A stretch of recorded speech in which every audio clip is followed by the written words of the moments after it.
harassing the police every single day.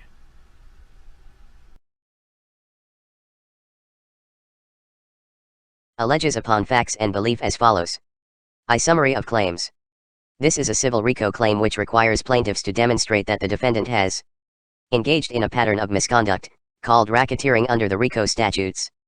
Pattern of racketeering activity requires at least 2 acts of racketeering activity committed within 10 years of each other. The civil action for RICO is defined in 18 U.S.C.A. 1964, c.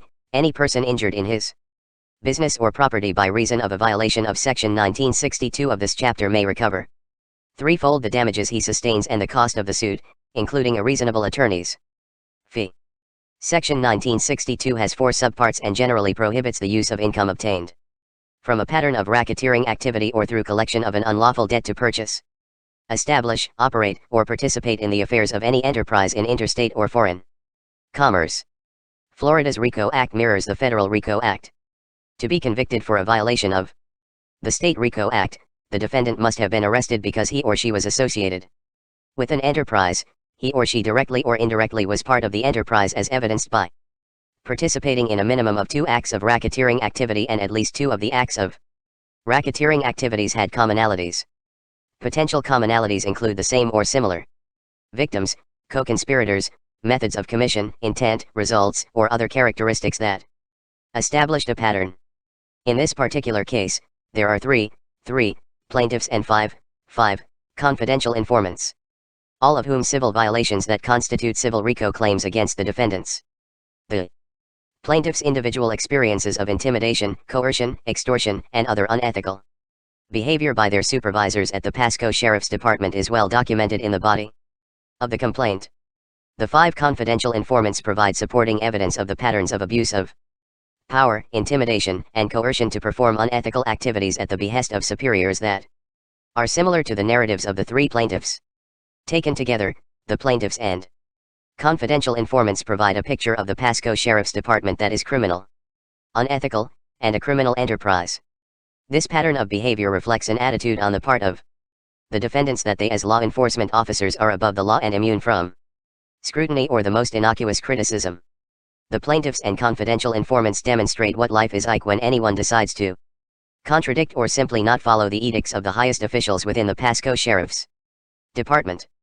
Their stories depict the Sheriff's Department whose leadership is intoxicated with power and will physically abuse, intimidate, incarcerate, extort, and defame in order to ensure their absolute control and ensure a reign of terror both within the Pasco Sheriff's Department and throughout Pasco County. When the defendants did not get what they wanted, they retaliated against the plaintiffs and confidential informants with internal departmental investigations intended to ruin their careers and in some instances, prevent them from working for other law enforcement agencies. Some confidential informants were the subject of psychological abuse in order to intimidate them. They were subject to sexually derogatory comments and demotions. In some instances, witnesses against the plaintiffs and confidential informants were encouraged to lie or change fact patterns in order to vilify them. These behavioral patterns of abuse by top officials of the Pasco Sheriff's Department, including the sheriff himself, are so commonplace and rampant that they are standard operating procedure presently and for the foreseeable future. The traditional social compact, which ensures the protection of individuals living in a community by a governmental agency as long as that governmental agency acts equitably, justly, and according to the laws of the state, has been irretrievably broken by the actions of the defendants. The Pasco Sheriff's Office employs about 750 sworn members, sheriff's deputies and corrections deputies, and about 650 civilians, who carry out the official business of enforcing the laws of the state of Florida, in and for Pasco County, Florida. PSO is the largest law enforcement agency within Pasco County, Florida, and serves as a full-service law enforcement and detention agency for more than 512,000 citizens of Pasco County, Florida. Defendants have, through the Pasco Sheriff's Office, engaged in racketeering activity through a. acts or threats involving bribery and extortion which is chargeable under state law and punishable by imprisonment for more than 1 year, and b. bribery. Section 201 and Section 664, mail fraud Section 1341, wire fraud Section 1343, obstruction of Justice Section 1503, obstruction of criminal investigation Section 1510, obstruction of state or local law enforcement Section 1511, tampering with a witness, victim, or an informant. Section 1512, retaliating against a witness, victim, or an informant Section 1513, peonage, slavery, and trafficking in persons Sections 1581 to 1592, and racketeering Section 1952. Defendant's conduct violates the Federal Racketeer Influenced and Corrupt Organizations Act, 18 U.S.C. 1961 ETSEQ, Federal RICO, and Florida's Racketeering Statute, Chapter 895 ETSEQ, Florida RICO, as more fully set forth below. Defendants, listed above, conduct violated 42 U.S. Code 1985. Conspiracy to interfere with civil rights.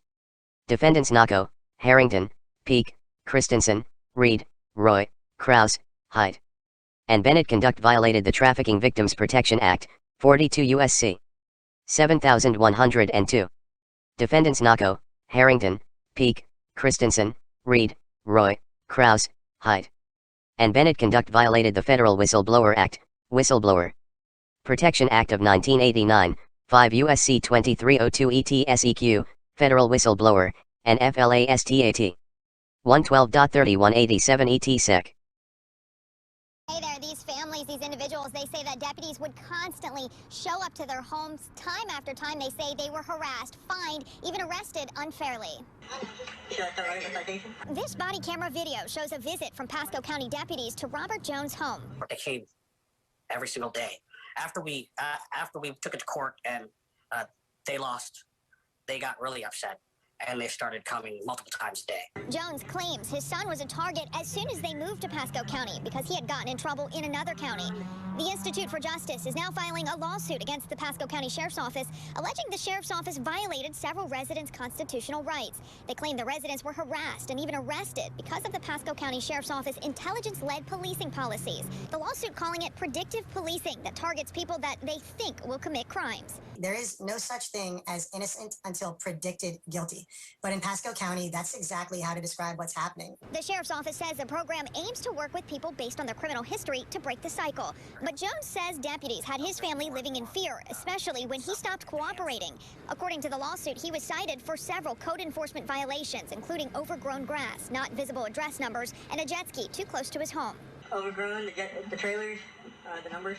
Because you can only have trailers on one side of the property. Tammy Hillman is also part of the lawsuit. She claims her son was also a target of the Sheriff's Office. She says this led to constant harassment, and eventually she was arrested and charged. They make you seem like you're some criminal. And now on paper, I am a criminal, which I'm really not. Now, the Sheriff's Office had previously said that the folks involved that have been speaking out have significant criminal histories. They also said some of these issues were probation visits and checks or code enforcement issues and not anything to do with the program. Now, in regards to the lawsuit, the Sheriff's Office said they were not aware of the lawsuit being filed. They released a statement saying, in part, they look forward to defending any lawsuits in the proper venue. Live in Pasco County, Melissa Marino, 8 on your side.